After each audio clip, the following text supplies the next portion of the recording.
दर्शकों नमस्कार, महेश सिंह का अभिवादन स्वीकार करिए। दर्शकों, फतेहपुर जिले में ओवरलोडिंग ट्रकों के निकलने का सिलसिला बदस्तूर जारी है, जिससे किसानों में आक्रोश फैल गया।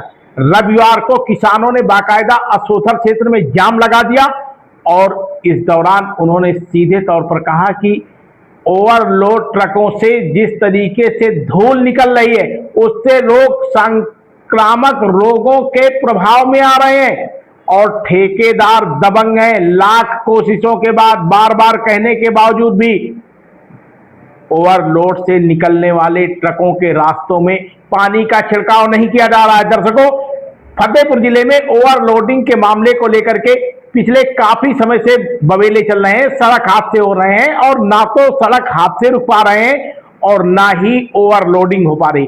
बताया जा रहा है कि बांदा जिले के मरका मोरंग घाटों से मोरंग आती है। दो ठेकेदारों के बीच में पानी छिड़काव को लेकर के विवाद है और स्थानीय लोगों ने कई बार शासन प्रशासन को भी जरिए शिकायती प्रार्थना पत्र अवगत कराया, लेकिन इसके बावजूद भी कोई भी कार्रवाई नहीं हुई। इलाके की पुलिस को भी इस बारे में कई बार स्थानीय लोगों ने बताया, किसानों ने बताया कि उनकी फसलों का ही नुकसान नहीं हो रहा, बल्कि आए दिन जाम लगता है, सड़क हादसे हो रहे हैं। इस सब के बावजूद भी मोरंग माफिया का तंत्र लगातार हावी है। किसानों का कहना है कि इन जो मोरंग माफिया हैं, उनके गुर्गे बाकायदे जब किसान इस बात को लेकर के आवाज उठाते हैं तो उन्हें धमकाया जाता है, तरह तरह से प्रताड़ित करने की भी धमकी दी जाती है।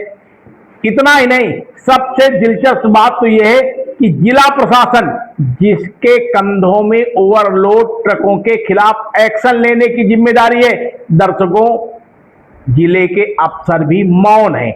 अभी हाल में ही कुछ दिन पहले की बात है कि एसटीएफ द्वारा बाकायदा कार्रवाई की गई थी और मुकदमे भी दर्ज करवाए गए थे।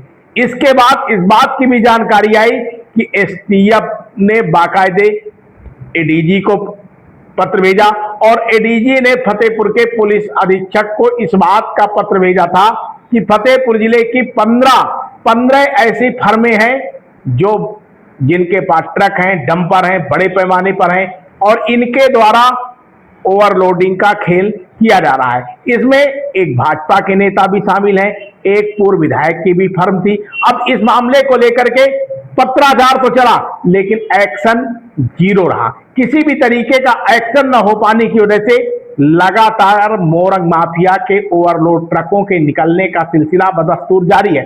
दर्शकों, आपको बताएं, आप खबर को कहां से देख रहे हैं? चैनल को सब्सक्राइब करिएगा, लाइक करिएगा, साथ में कमेंट में अपनी राय जरूर दीजिए कि क्या वास्तव में ओवरलोडिंग के ट्रकों पर माफिया तंत्र हावी है, सरकार क्यों नहीं कार्रवाई कर पा रही है और इसके सबके बावजूद भी किसानों पर जो असर पड़ रहा है उसमें किसान संगठनों को आगे आकर मांग उठानी चाहिए या फिर नहीं उठानी चाहिए। बने रहिए सबक समाचार में।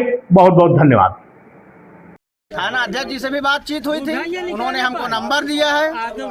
नंबर लेके हमने ठेकेदार साहब का जो नंबर दिया हमको हमने मिलाए। जसवंत भाई से भी बात हुई, बबलू से भी हमारी बात हुई है। उन्होंने आश्वासन दिया कि नहीं पानी पड़ेगा, लेकिन पानी नहीं पड़ रहा है। सब ये दो घाट वाले हैं, आपस में लड़ते हैं, ये पानी नहीं डालते हैं सिर्फ आपसी लड़ाई के कारण। फसल से इससे क्या नुकसान है? फसल का नुकसान अब जो भी अब देख लीजिए ना, अब धूल गर्दा इतनी उड़ रही तो फसल को भी नुकसान है, सबको नुकसान है, पब्लिक को नुकसान है। ऐसा नहीं है गर्दा उड़ेगी तो नुकसान तो सबका ही है ना। इस धूल से क्या ग्रामीणों को नुकसान हो रहा है? बिल्कुल हो रहा है। क्या दिक्कतें हो रही हैं? दिक्कतें क्या नहीं हो रही हैं? गाड़ी वाले निकलते हैं, आगे इतनी धूल रहती है, क्रॉस करती है गाड़ी, क्या पता आगे गाड़ी है कि क्या है, बगल में नहर है, कहीं लड़ जाए या नहर में चला जाए, इसका कौन जिम्मेदार है? दमा खांसी हो जाएगी है, मौत का कारण भी एक दिन ये बन सकता है किसी का। ये धूल यहाँ सिंघुतारम देखिए कि इतने हादसे हो जाए, 4-5 हादसे हो गए हैं। हो गए हैं नहीं और होते रहेंगे यदि यही रवैया रहा तो। अगर ये रवैया नहीं सुधारेंगे तो ये हादसे तो होते ही रहेंगे। आप देख रहे हैं शपथ समाचार।